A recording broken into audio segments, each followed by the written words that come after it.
Hello, Heather. It's Wednesday. Things are getting back to normal around here. The snow's melted, the roads are clear, the schools are open, and life seems to be resuming its usual schedule. So we're talking about music, and in your last video you asked me the classic question of what 5 albums would I listen to if I could only listen to 5 albums for the rest of my life.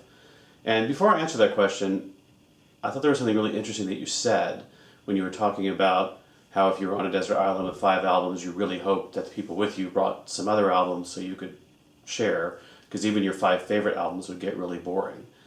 And that's a pretty good metaphor for something I think we tend to forget in everyday life, which is that even if you get to choose exactly what you want, it's going to get boring. It's almost as if sometimes people act as if the goal is to narrow the world down to exactly what you want and exactly what you like. And even if you found it, you'd get tired of it. So it's important to be open to new things that you might not be so sure of. When you brought up albums, it reminded me that I actually did a video last year about some of my favorite albums, and I went back and watched that video again, and I'll put a link to it if I remember.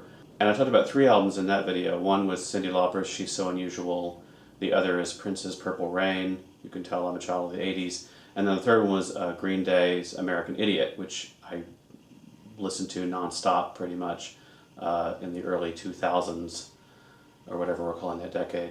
I don't think all those albums would make my top 5 though. I know that She's So Unusual would absolutely be in my top 5 because that's just my favorite album ever, and if I just had a top 1, that would be the album. I like it so much, I bought a 30th anniversary reissue, deluxe version of the album, which I already own, but it has some new remixes and studio session recordings and that kind of stuff. I like the album that much that I will buy almost entirely songs I already have just to hear a few extras that weren't there. And just to celebrate that it's a great album and it's been around for decades now, and I think it's become a true classic.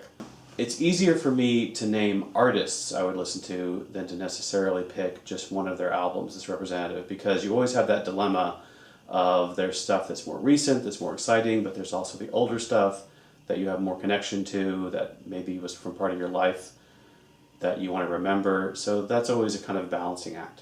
Matt Nathanson would definitely be on my list. He's a singer-songwriter from San Francisco who I love. And I would probably choose his most recent album because he's someone who I think gets better with each album. And I actually look back at the old stuff, which I quite liked. I started listening to him years ago. We've gone to see him in like 4 different cities.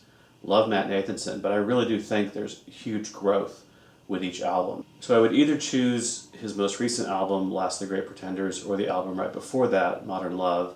Modern Love probably has a slight edge because that has a song called A Room at the End of the World, which is just my favorite Matt Nathanson song, and a song I listen to over and over, and I don't think I could ever get tired of it. So let's say Matt Nathanson, Modern Love for the number 2 slot. Now for the 3rd slot, I probably would go to the other end of that spectrum and get a really old album.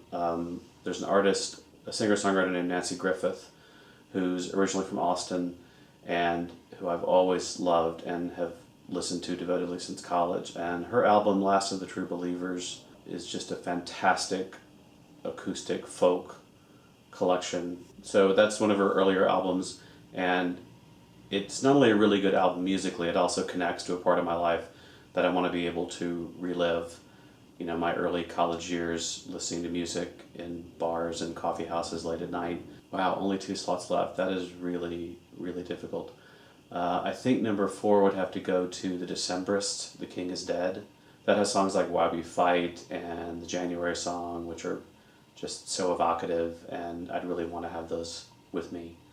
And then the 5th slot, I think, just to bring in some versatility, I probably would choose the soundtrack to Hedwig and the Angry Inch, which is one of my all-time favorite musicals.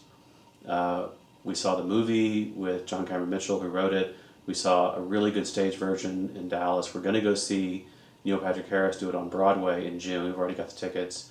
So I love that show, and it's a great kind of rock musical that tours a bunch of different genres. So you'd want to have that kind of versatility if you're stuck with just 5 albums. And since I don't, in reality, have to limit myself to 5 albums, I will happily seek out the albums you've recommended and see if I like them. I'm not going to pose a specific question for tomorrow's video because I feel like we're having a good conversation about music. So I just want to hear more about how you feel about music, and then I can respond in kind. Bye for now.